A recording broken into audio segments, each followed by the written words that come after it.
너 그 소식 들었어? 고발뉴스에서 마트를 한대. 어디로 가야 돼? 가긴 어딜까? 인터넷 쇼핑몰이라고. 포털에서 고발마트를 검색해봐. 어마어마하게 많은 제품들이 은하계 최저가로 공급되고 있어. 고발마트 함께 해주시면 정말 감사하겠습니다. 고발마트에서 만나요. 원래는 제가 딱 선글라스를 쓰고 처음 보시는 분들 계실지 모르니까 고발뉴스 가짜뉴스 단속반 시작하겠습니다. 그러면 가짜뉴스 단속반 꼼짝 마라 조중동 야 임마 어디가 반드시 잡겠습니다. 가짜뉴스 단속반 이렇게 했는데요. 이걸 혼자 하면은 꼭 미친놈 같잖아요. 그죠? 이상하잖아요. 그래서 지희씨 오면 같이 나중에 하고 오늘은 안 하겠습니다. 자, 이상해 보이니까 안 하겠습니다. 자, 가짜뉴스 단속반인데요. 이낙연 대표 측이 연락이 왔어요. 고발뉴스에 대한 똥파리들의 좌표 공격과 우리 지금 무관하다. 뭐 이런 취지 등 몇몇 저희 보도 내용과 관련해서 어제 최측근이라고 할 수 있겠습니다. 최측근이라고 할 수 있는 분과 오랜 전화 통화를 나눴는데 그 내용을 잠시 뒤에 공개해 드리겠습니다. 저희는 지난 1월 1일 이후 지속적으로 이낙연 대표의 발언의 의미와 문제점 그리고 배경을 추적해 왔습니다. 기본적으로 이낙연 대표가 동아일보 기자를 79년부터 하면서 썩 못 나갔던 기자는 아니다. 그 와중에 광주 민주화 운동 그 와중에 전두환이 위대한 영도자다. 이런 보도를 했고요. 물론 민정당 당뇨의 말을 인용한 보도였다고는 하지만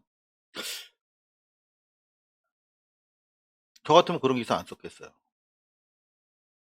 여하튼 그 이후로 승승장구하고 정치부에 있다가 10년 가까이 한 8년 정도 했나요? 그야말로 1급지 중에 1급지라고 하는 동경특파원을 보통 3년 하는데 2배 이상을 했어요. 그리고 나서 이제 정치권으로 발탁되셨는데 그야말로 뭐 단물 쭉쭉 마셨다 이렇게 보면 되겠습니다. 근데 정치적 성향으로 봤을 때 노통 때 기자실 통폐합 유일하게 제가 찬성했다가 왕따 됐던 그때도 언론 기자 출신 의원들과 함께 성명을 통해서 노통을 반대했던 기자실 통폐합 반대했던 그런 이력을 가지고 계셨거든요.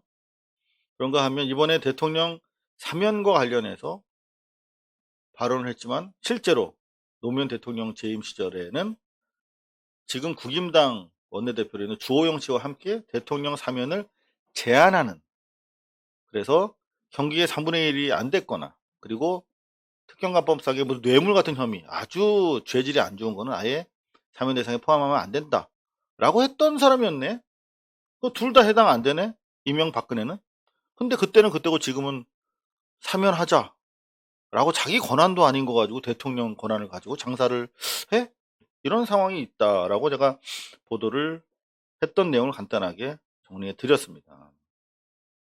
그리고 문제로는 이낙연한테 먼저 이낙연 대표가 MB 측에는 미리 사면 건의를 미리 하겠다라고 통보를 합니다. 그것도 이상하죠. 대통령한테는 짐작만 했을 뿐 상의하지 않았다고 해놓고 그 당사자인 MB 측과는 사면 건의를 미리 상의했다는 거죠. 여기에서 바로 저는 첫 번째 내각제와 관련된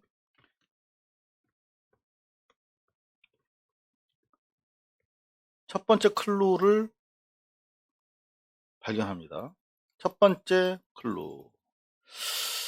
MB 측 내각제를 하려면 기본적으로 세력을 모아야 되잖아. 그죠?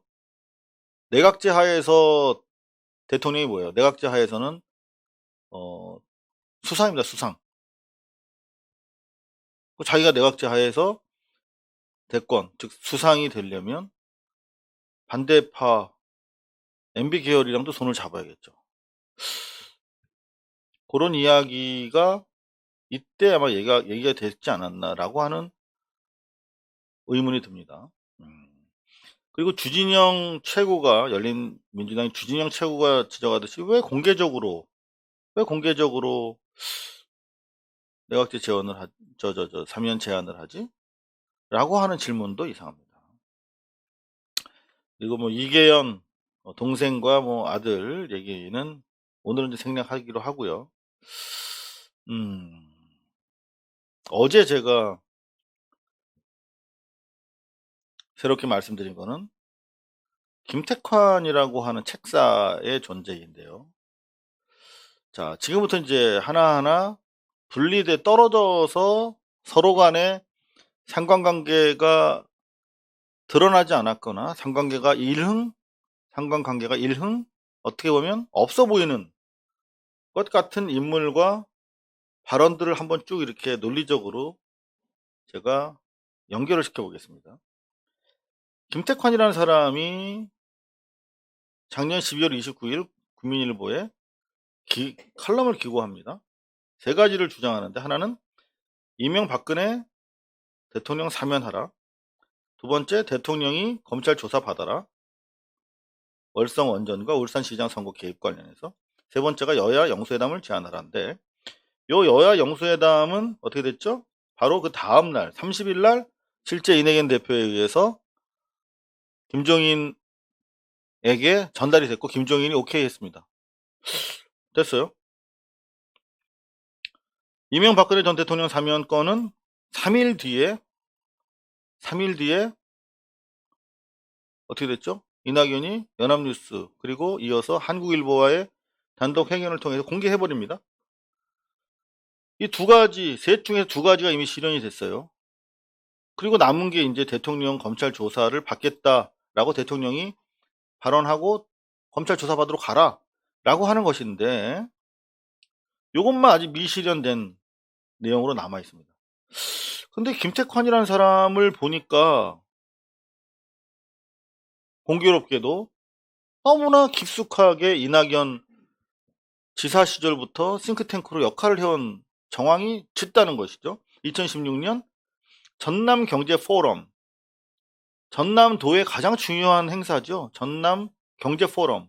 도지사가 뭐 합니까? 국방합니까? 외교합니까? 경제밖에 안 합니다. 경제 포럼의 주제 발표를 김택환이라는 사람이 맡습니다. 당시 김택환이라는 사람은 광주 웹 콘텐츠 페스티벌 추진위원장도 맡고 있었죠. 김택환이 상당히 중요한 인물인 것이죠. 이낙연 대표가 함부로 할 수 없는.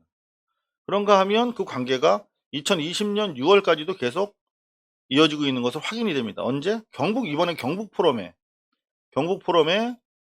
이낙연 위원장이 주제 발표를 하고 토론의 좌장을 김택환 교수가 맡습니다. 주제 발표와 좌장은 되게 중요한 밀접한 학술적 또는 사상적 관련성 있는 사람들이 맡는 관계죠. 투수와 포수 이런 관계잖아요. 그죠? 그렇다면은 이낙연 대표와 김택환은 과연 사전에 이런 걸 이 세 가지 대통령을 향한 요청에 대해서 사전에 모의했을까?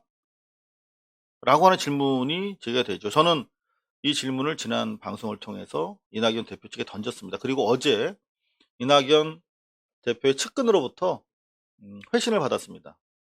이런 내용이었습니다. 김택환 교수와는 친밀한 관계인 건 맞다. 김택환 교수, 특임 교수와는 친밀한 관계인 건 맞다. 하지만 이 세 가지 요구사항에 대해서는 사전 모의한 바가 없다. 는 내용입니다.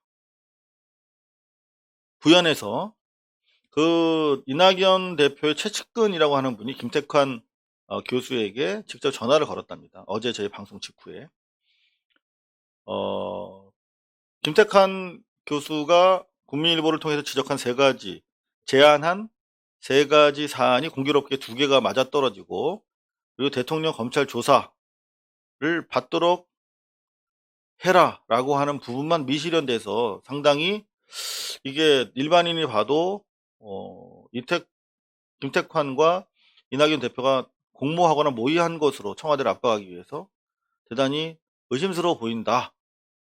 자기들이 보기에도. 혹시 모의했냐? 안 했다라고 김택환 교수로부터 들었답니다. 그리고 김택환 교수도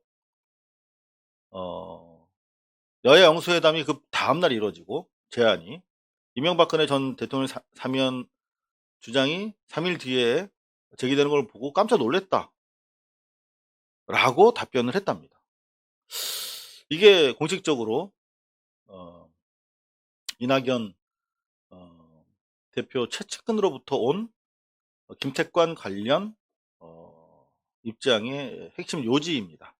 사전 공모한 바 없고, 김택한 교수 자체도 이낙연 대표의 그런 조속한 이행 과정을 보면서 놀랐다. 이런 얘기로 정리가 될 것 같습니다. 그럼에도 불구하고 설명되지 않는 부분은 사전 칼럼이라는 형식으로 공모가 되지는 않았을지 모르겠으나, 평상시에 친밀한 관계를 가지면서 정책 구상이라든가 토론이 있었을 가능성, 유사한에 대해서는 설명이 안 되고 있다는 것입니다. 나아가서 제가 지금부터 제가 취재를 하면서 확인하게 된, 서로 분리된 것으로 산재해서 코릴레이션이 없는 것처럼, 상호 연관성이 없는 것처럼 보였던 발언과 행위들의 규칙을 제가 찾아냄으로 인해서 이게 상당히 의도적으로 김택환 교수가 터뜨리고 이낙연 대표가 이어받고 김종인이 받고 박병석 의장이 토스하고 하는 그 팀플레이의 양상으로 보이는 얼개가 있습니다. 그래서 그걸 지금부터 이제 공유를 해드릴 텐데요. 김택환이라고 하는 사람은 어떤 생각을 가지고 있는 사람인가? 이 이른바 첫 번째 동을 떴는데, 어찌 보면 어떤 역할을 하고 있는 어떤 지점의 인물인가에 대해서 좀 생각을 해봐야 될 것 같아요. 기본적으로 저는 이 사면 건의가 내각제 시동의 신호탄이 아닌가, 그렇게 보여지는 여지가 있다라고 하는 것인데요. 일단 이 김택환이라는 사람이 어떤 사람인가를 알면 그 그림이 보입니다. 김택환은 한마디로 홍석현이 키운 홍석현의 학자입니다. 보실까요? 기본적으로 김택환이라고 하는 이분, 여기 있네요. 독일에서 커뮤니케이션 박사학위를 따고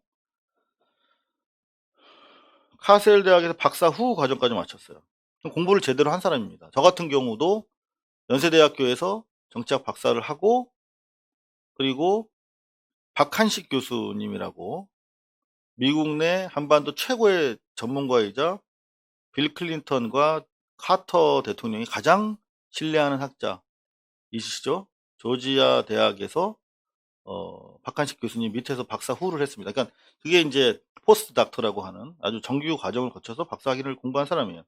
근데 이 사람이 94년에 한국에 와서 홍석현을 만납니다.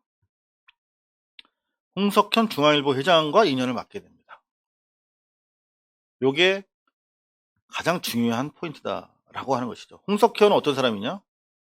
과거에 제가 삼성 엑스파일 보도해서 이 양반 유엔 사무총장 가려다가 바로 직전에 제가 보도하고 나서 3일 뒤에 유엔 주미대사에서 옷을 벗었죠. 보도되고 나서 3일 동안 어떤 일이 있었냐면 2005년 7월의 이야기입니다.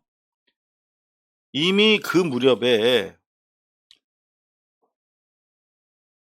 홍석현 당시 중앙일보 사장이 주미대사를 거쳐 유엔 사무총장으로 가도록 다 이미 시나리오가 정해져 있었고, 이미 그때 당시부터 나왔던 얘기가, 그때 당시에 이광재 등이 대연정을 계속 추진하고 있었잖아요.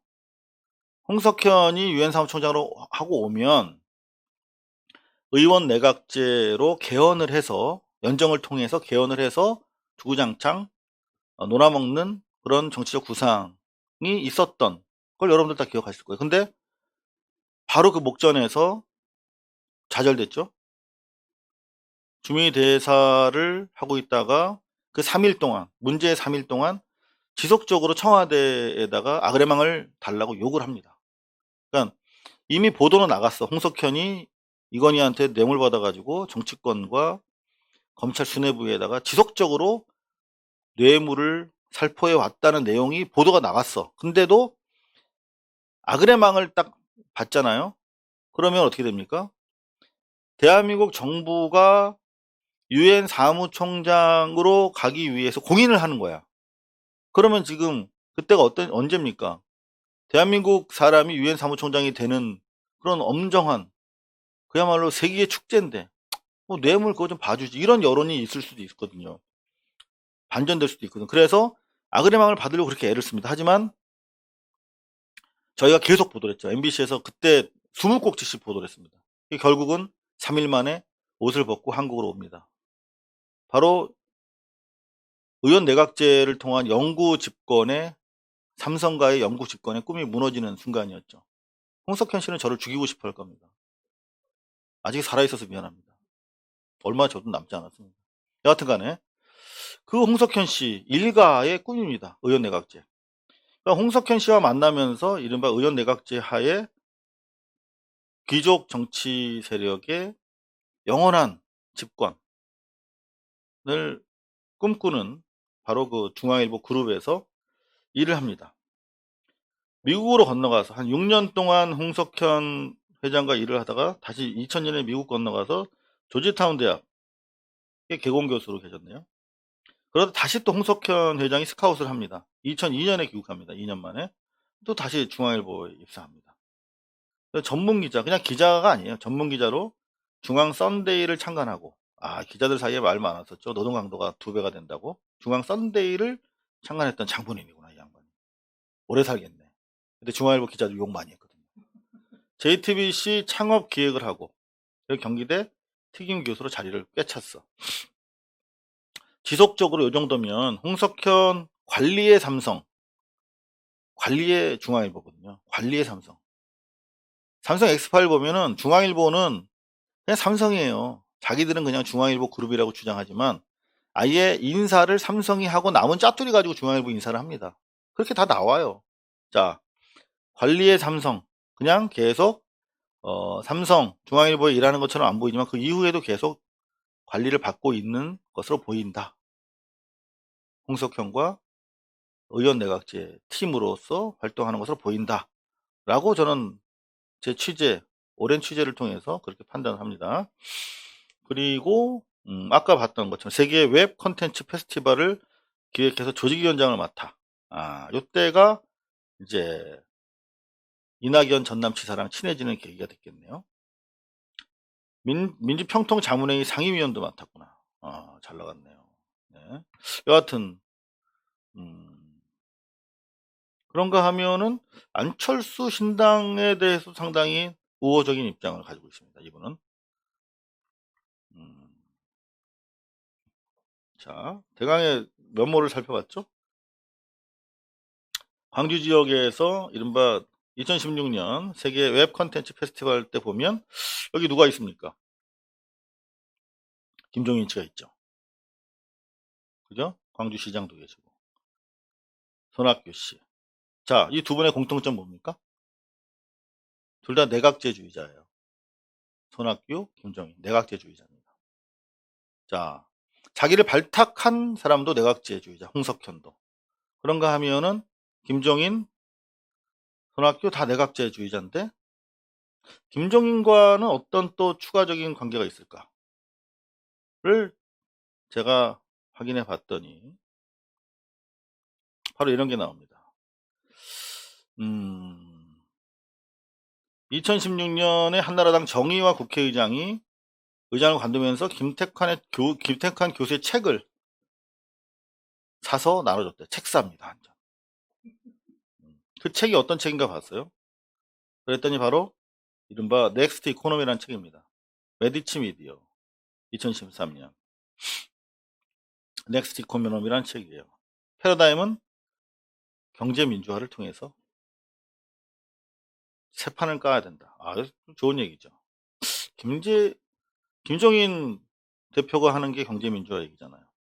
박근혜 정권에다가 경제민주화 외표를 입혀서 사기를 쳤던. 그래서 결국은 이른바 크로니 캐피털리즘이라고 불리는 최순실과의 엉터리 권력형 뇌물 자본주의를 만들었던. 여하튼 넥스트 이코노미라는 책인데요. 실제로 그 책을 김종인 대표가 읽고 김택환 교수에게 전화를 걸어 칭찬했다는 기사도 있어요. 왜 이런 쓸데없는 짓을 했을까? 김종인과 김택환 어떤 사이지? 라고 봤어요.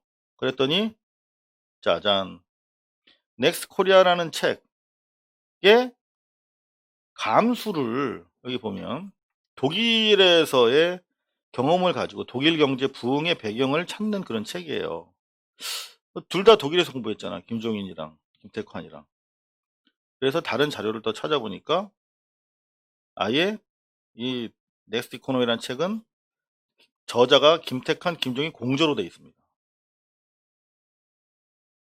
감수자가 김종인으로 되어 있어요. 한 몸인가 한 몸. 그러니까 지금 김종인과 김택환은 서로 뭐 같은 정당이라든가 조직에 엮여 있지는 않지만 거의 공동 저자로서 김택환이라고 하는 양반의 평생 업적이 될 만한 책을 감수해 줄 정도로 사실상 한 팀이다, 한 팀. 그렇게 보는 게 맞겠죠. 그죠? 따라서 김택환이 하는 정치적인 이른바 책사 행위 자체가 김종인과의 조율하에서 나왔을 가능성이 대단히 많죠. 그죠? 따라서 김택환이 12월 29일 날 쓴 칼럼에서 이종인에게, 이낙연에게 김종인과 영수회담을 제안하라. 라고 하고 바로 그 다음날 이낙연이 김종인한테 얘기하고 오케이. 사전에 교감이 없으면 바로 오케이 나오기 되게 어렵거든요. 이미 김택환을 연결고리로 해서 김종인과 이낙연은 우리는 상상할 수 없는 모종의 빅픽처를 그려나가고 있지 않을까. 그 빅픽처는 무엇일까? 바로 대통령 중심제, 제왕적 대통령제라고 우리가 언론 플레이를 당하고 있는, 우리는 좀 강력한 대통령 구심을 통해서 이른바 정치권을 포함한 적폐 세력들을 혁파했으면 좋겠는데 지금 제대로 의회에 발이 묶여 있는 거 아닙니까? 따지고 보면 지난 20대 국회에서는 제대로 절대 다수당이 아니었으니까 못했고 이번엔 다수당이어도 지금 못하고 있는 거잖아요. 왜 이렇게 안 움직이지? 이낙연 체제에서 왜 이렇게 안 움직이지? 180석인데 이제 그 궁금증이 풀리지 않으십니까? 대통령이 제왕적이라고 하면서 의회 중심으로 자기들이 천년만년 먹고 살 수 있는 그 기반을 만들려고 하는 세력이 대통령을 통해서 뭔가 착착착착착 개혁이 진행되는 거를 보여주면 되겠어요? 안 되겠어요? 안 되죠. 대통령은 무력하고 대신 소통이 안 돼서 독재다라고 프레임이 형성이 돼야 되는 거죠. 이게 국임당의 프레임이고 그 프레임에 사실상 맞춰주고 있는 게 이낙연 체제입니다. 그렇다면 김종인과 이낙연은 대통령을 무능케 하고 나아가서 불소통의 대명사로 몰고 가서 제왕적이다. 따라서 이 87년 체제의 결과물이 대통령제를 혁파하고 4월 이전에 의원 내각제로 개헌을 해야 한다. 이런 내밀한 인식의 공유가 이루어졌을 가능성이 많다. 김택환을 통해서. 자, 지금 시작입니다, 여러분. 이제 시작이 지금부터 잘 보셔야 돼요. 자, 김택환, 김종인, 이낙연 이 체제가 긴밀하다는 것 정도는 이제 아시겠죠? 이낙연 측에서 친밀성에 대해서 인정하는 전환을 어제 해왔잖아요. 그죠? 근데 그거 가지고는 안 될 것 같아. 좀 더 외연을 확장시켜 봅니다. 자, 이런 기사가 2016년에 있었어요. 손학규, 정진석, 김종인, 김종필, 독일식 내각제 추진으로 접점 모색하나? 이른바 독일식 내각제라고 하는 것이 정확하게 김종인과 김태칸이 얘기하는 내각제입니다. 이미 과거 오래전부터 손학규, 정진석 당은 다르지만 어차피 노나 먹으면 이거는 당이 다르건 뭐 자식은 필요가 없어요.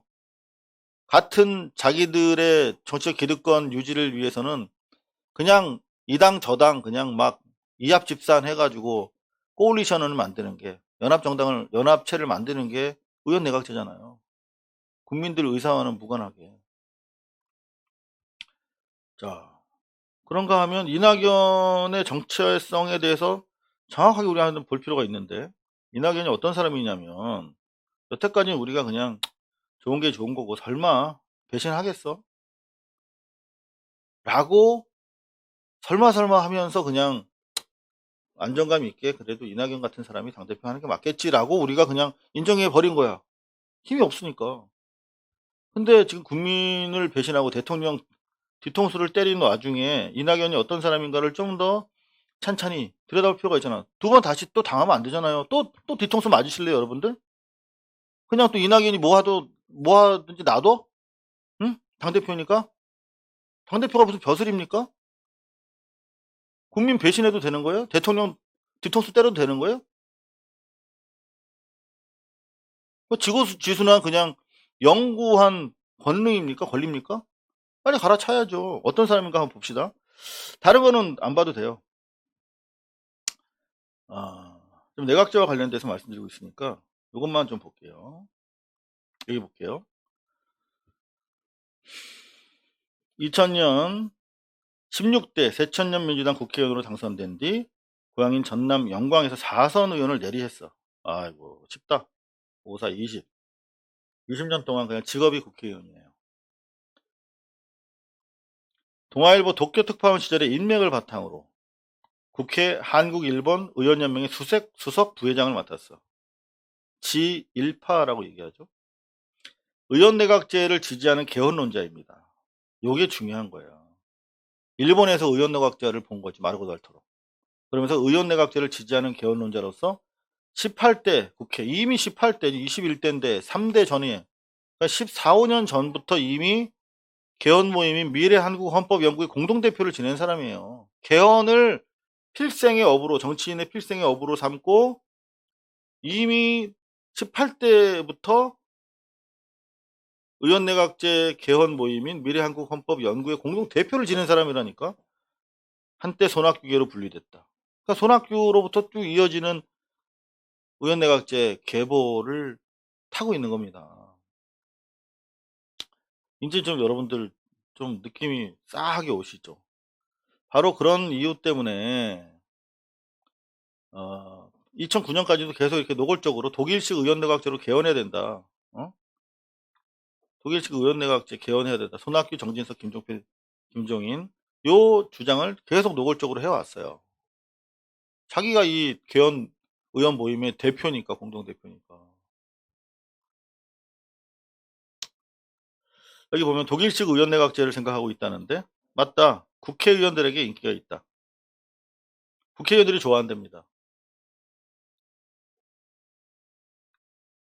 국민들이 좋아하는 것에 관계가 없어요. 개, 돼지들이 어떻게 생각하든 국민들이 좋아하는 것보다는 의원들이 좋아한답니다. 의원내각제. 마르고 닳도록 자기네가 다 해먹는 거니까. 여기서는 사실 우리가 겉으로 보면 이 국임당이랑 싸우고 투쟁하고 그런 몇 안 되는 의원들을 우리 지지하고 격려하지만 대부분은 안 그래요. 다 그런 척하고 뒤에 와서 지네끼리 그냥 같이 좋은 게 좋은 거지 라고 동업자라는 그런 생각을 가지고 있다니까요. 의원 내각제가 되면 이제 그렇게 되는 겁니다. 자기들끼리 장관 다 뽑고 자기들끼리 수상 뽑는 거예요. 대통령을 국민이 지금 뽑잖아. 이게 87년 체제의 성과인데 국민들이 직접 프라임 미니스터, 프레지던트를 뽑는 게 아니라 지들이 뽑는 거야. 그럼 어떻게 돼요? 한 번 걸러질 때마다 작동 오류가 커지잖아. 국회의원 하나도 제대로 못 뽑잖아, 우리가. 뽑아놓으면 이상한 짓 하니까. 근데 그 뽑아놓은 걸 이상한 짓 하는 놈들이 또 뽑는 거잖아. 그러니까 두 번이나 이게 국민의 직접성이 낮아지면서 가뜩이나 지금 국회가 가지고 있는 대의제 효율성이 대단히 낮아지고 있다고 하는데 너무나 사회가 다양화되고 너무나 이해관계가 중첩되는 상황에서 대표성이 크게 떨어져 있잖아요, 지금 국회의원들이. 응? 실제 노동자 대표가 있습니까? 저 중에? 그렇잖아요. 근데 더 이제 효율이 낮아지겠죠. 자, 그런 독일식 의원 내각제. 자, 여기서부터 이제 최근의 뉴스입니다. 작년 7월에 보면 김종인이 이런 얘기를 합니다. 의원 내각제는 내년 4월까지가 적기다. 이런 얘기를 합니다. 내년 4월까지 개헌. 회의적인데 한다면 내각제가 좋다. 이미 이 사람들한테 개헌이라고 하는 거는 의원 내각제를 뜻하는 겁니다. 대통령제 개헌. 지금 뭐 우리 국민들이랑 생각이 달라요. 우리는 대통령 4년제 해서 미국처럼 중간평가식으로 해서 중임을 하는 게 어떠냐. 5년 너무 짧다. 뭐 이런 생각 우리는 대충 가지고 있잖아요. 왜냐하면 우리는 대통령을 통한 좀 거침없는 개혁을 원하는데 의원들은 그런 생각 안 하는 거예요. 내각제 생각만 하고 있는 겁니다. 이런 사람들. 근데 중요한 거는 바로 박병석 의장이에요. 이건 어제 기사거든요. 지금 국회의장이 지난해에 이어서 또다시 개헌을 주장하고 있어요. 저는 이게 대단히 심각한 문제라고 생각합니다. 김택환이 제가 봤을 때는 국민일보에 기사를 쓰면 안 됐어. 칼럼을 쓰면 안 됐어. 경솔했어. 저 같은 고자질쟁이 기자가 그 기사를 못 볼 줄 알았겠지. 어? 내가 국민들한테 이르지 않을 거라고 생각했겠지. 김택환이 그 칼럼을 씀으로 인해서 이낙연의 움직임이 포착됐고 이낙연은 향후에 대통령한테 검찰 조사받아라 라고 하는 얘기를 이제 못하겠지. 우리 고발뉴스가 먼저 선제적으로 깠으니까. 그것까지 하면 김택환이랑 완전히 연결돼 김택환의 마루타라는 게 아바타라는 게 딱 드러나잖아. 그죠? 그리고 김택환이 국민일보에 그 기사 칼럼을 쓰면 안 됐던 이유가 김택환은 김종인이랑 연결돼 있잖아. 결국은 이런 이낙연으로부터 시작된 이른바 연쇄작용이 김종인과의 교감 속에서 이루어지고 있는 큰 그림이라고 하는 게 노출이 된 꼴이 된 거예요. 김택환 때문에. 왜? 보세요. 박병석이 개헌으로 화답하고 나왔잖아요. 우리는 몰랐지. 이게 무슨 말인지. 이낙연은 대통령이 사면하라 라고 얘기를 한 것에 불과해. 여기서 우리는 내각제 인상을 전혀 못 받았어. 내각제랑 무슨 상관이야. 근데 사실은 MB와 박근혜 일각에서 정치공학적으로 이낙연이 고도의 정치 수를 쓴 거야.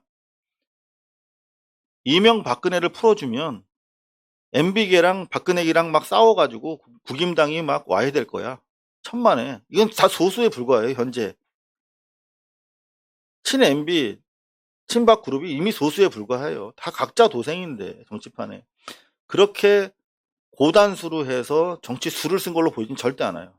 그것보다는 자기 향후에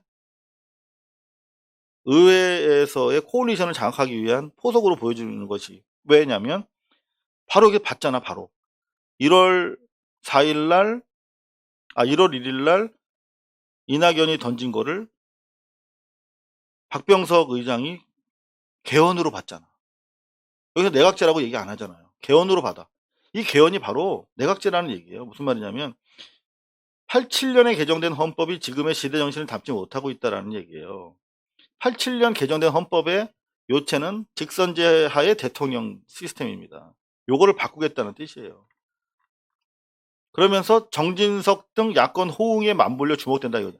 정진석이 누굽니까? 바로 독일식 내각제 추진을 오래전부터 공공연하게 추진해온 사나이야 정진석. 당만 다르지 똑같은 동생들이야. 손학규, 정진석, 김종필, 김종인. 1월 1일 날 이낙연이 딱 치고 그거를 실제적으로 김종인이 받고 그 다음에 이어서 박병석이 개헌제로 딱 이렇게 이제 본격적으로 삽을 뜬 거죠. 개헌 주장을 합니다. 정진석이 바로 받아요. 그리고 김종인도 받습니다. 이제 본격화 될 겁니다. 이 개헌 논의가.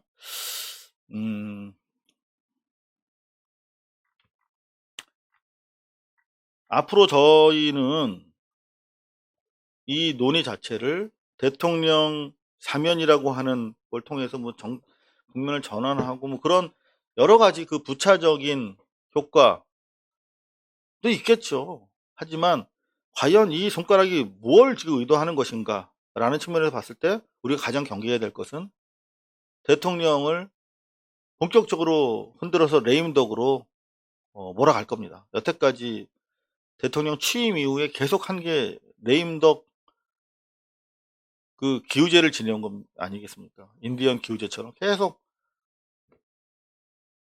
이제 어느 정도 먹히기 시작했잖아요. 윤석열에 대한 탄핵을 결국 못함으로 인해서 레임덕이 대단히 우려되는 상황이 됐는데 바로 그 국면에서 대통령을 무능화시키고 대신에 소통이 안 되는 독재 대통령이다라고 하면서 그 대안으로 87년 체제를 대통령 직선제 체제를 없는 의원 내각제로 간다라고 하는 것이 기본적으로 김태환을 스카웃한 홍석현이 배후에서 홍석현이 대통령 될 자신 없잖아요. 제가 삼성 X 파일 또 가지고 있으니까 대통령 못 돼요. 그러느니 의회를 장악해야겠다 라는 생각을 했겠죠. 원래 의원 내각제 주의자니까 홍석현으로부터 시작해서 추가 김태환을 고리로 해서 김종인과 이낙연 양방향으로 가고 그게 연쇄 폭발을 일으키는 거죠. 정진석 그리고 또 이 당내에서의 세력들 그리고 1월 6일 날 박병석이 받은 겁니다. 개헌론으로. 이제 본격화될 조짐입니다. 우리가 치밀하게 관심을 가지고 우려 속에 지켜봐야 될 대목이고 그러기 때문에 더더구나 이낙연이 그 역할을 더 이상 중요한 자리에서 못하도록 빨리 저 자리에서 내려오도록 해야 된다. 라는 것이 저희 고발뉴스와 저의 생각입니다. 그런 점에서 실제로 SNS 특히 트위터를 중심으로 해서 저희 고발뉴스에 대한 엄청난 파상적 공격이 지금 이루어지고 있습니다. 여러분들 보시는 것처럼 고발뉴스를 그대로 두면 두고두고 화근거리가 된다. 이상호가 기자이기 때문에 더더욱 그렇다. 요 표현은 고마워요. 기자이기 때문에 그렇다. 전 죽어도 포기 안 할 거거든요. 기자이기 때문에. 제가 친소관계를 떠나서 저는 국민들에게 알려야 되고 고자질해야 되고 일러야 될 거면 목숨 걸고 취재해서 여러분들한테 고자질해 드릴 거거든요. 맞는 얘기긴 합니다만 조기 대응하시는 게 좋겠다라고 이낙연 20일 이낙연 대표의 트위터와 NY 리 오피스 이낙연 사무실 쪽에 계속 푸시를 하고 있습니다. 그리고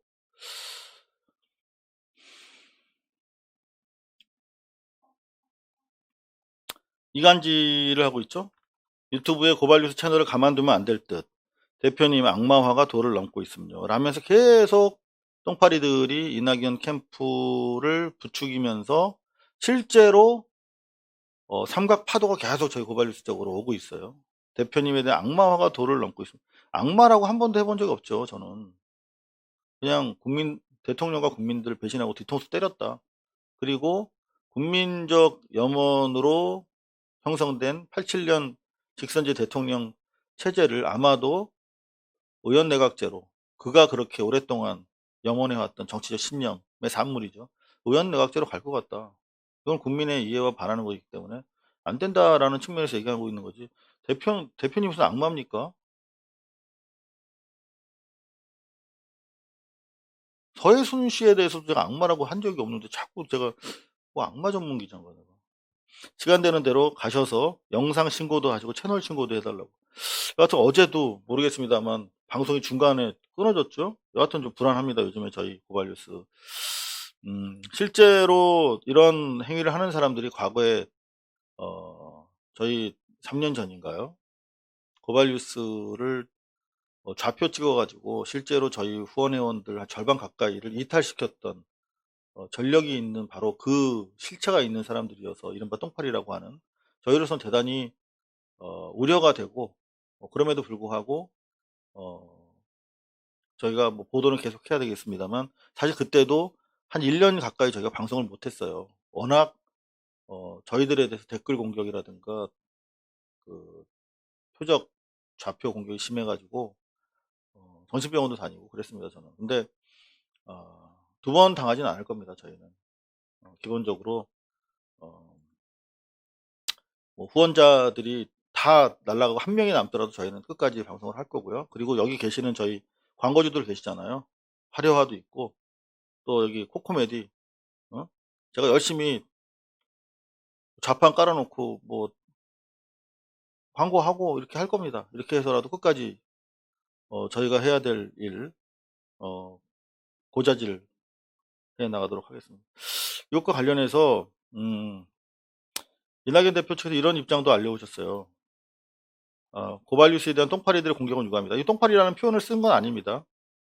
요거는 제가 해석한 거고요. 고발뉴스에 대한 일부 네티즌들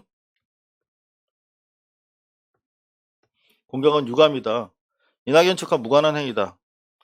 언론 자유 침해 있을 수 없다라고 하는 원칙적인 입장을 밝혀주셨습니다. 이 부분에 대해서는 감사드리는데요.